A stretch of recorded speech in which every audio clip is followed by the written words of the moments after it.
And I don't see why, if you have a clincher like that, you can't go ahead and do that. I recommend the book that Doris Kearns Wilson published last year. Goodwin. Doris Kearns Goodwin.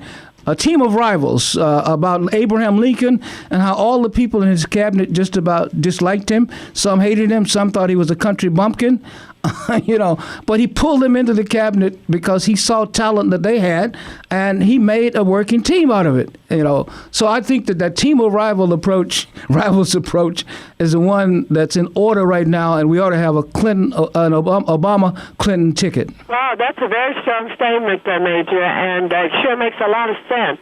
Like I said, I think that given that she's demonstrated her ability to rally. A lot of the constituents that are going to be needed to win this, that she certainly should be considered and probably will be considered, but I don't know if I could safely and comfortably say that I thought that he would pick her.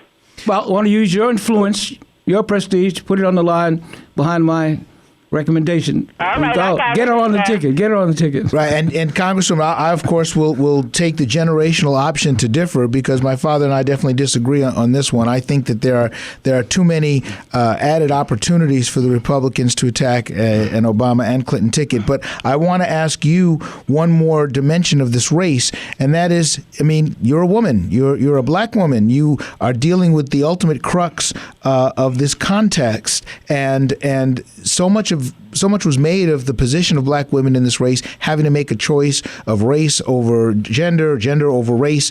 As you negotiated through all of that, how did you feel that the women you were dealing with, both in elected office and out of elected office, how did you feel that all of them were dealing with this issue, and how did it make you feel?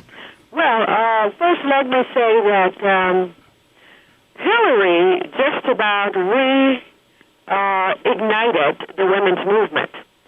A lot of women began to see her as someone that was going to break that glass ceiling for real and have an opportunity to be elected, just as we thought that same way about Barack Obama being able to achieve what had never been achieved before.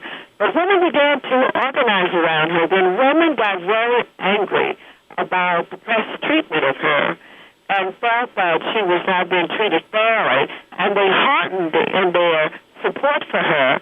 And she's got it. And one of the things that Major is saying about her importance, you got to conclude that her influence with women is great now. But Congresswoman, I also hear women blaming Obama, saying he was sexist. And frankly, other than that one extremely awful moment in the New Hampshire debate, I don't know how anybody could accuse Senator Obama of being sexist in this campaign. And when I hear that, frankly, it outrages me, given some of the statements that the Clinton campaign, including the candidate, made that invoked race and questioned religion and other things. So where does that sex versus racism dynamic come down? I haven't heard him being referred to as a sexist, but what I've tried to do is try not to engage in the mistakes of the campaign or the missteps, because it's time to pull together. And it's time to recognize, as Major was saying, the strength of the team of rivals and move ahead. So I just think that we have to throw aside mistakes, missteps, accusations, perceptions that may have not been correct, and said, okay, it's time for us to go at it and get this White House back. One of the things we know for sure, we cannot live with McCain, and we cannot afford to have a candidate who's focused solely on terrorism, solely on winning the war in Iraq and staying there. We've got to have universal health care. We've got to put money into education. You know all of our issues that we are so very, very hopeful for. So whatever the mishaps or the mistakes or the misunderstandings were, it's over. It's got to be over. Yeah, I remember George Bush was a joke when he started out against Al Gore. And we have to remember that the situation is a very critical one that we cannot afford to gamble with. That's right. If you can put in place a factor which helps to promote and guarantee that we will prevail, then we should do that. There's nothing inevitable about a Democratic victory.